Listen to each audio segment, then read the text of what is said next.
នៅរសៀលថ្ងៃទី7 ខែមិថុនាឆ្នាំ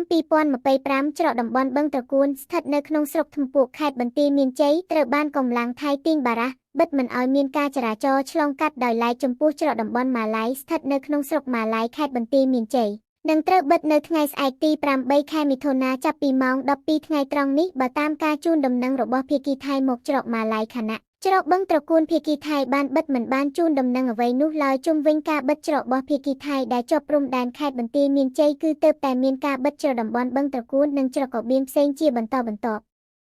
តែប៉ុណ្ណោះចំពោះច្រកចំនួន3ផ្សេងទៀតរួមមានច្រកតំបន់ម៉ាឡៃច្រកអន្តរជាតិប៉ោយប៉ែតច្រកអន្តរជាតិស្ទឹងបត់ដែលស្ថិតនៅក្នុងក្រុងប៉ោយប៉ែតគឺមិនទាន់មានការបិទនោះទេគឺនៅមានការចរាចរណ៍ភ្ញៀវទេសចរនិងយានយន្តដឹកទំនិញធម្មតាដល់រសៀលថ្ងៃនេះបើតាមប្រធានគណៈកម្មការច្រកតំបន់បឹងត្រកួនបានឲ្យដឹងថាភាគីថៃបិទច្រកតំបន់បឹងត្រកួនដោយឯកតោភាគីនៅវេលាម៉ោង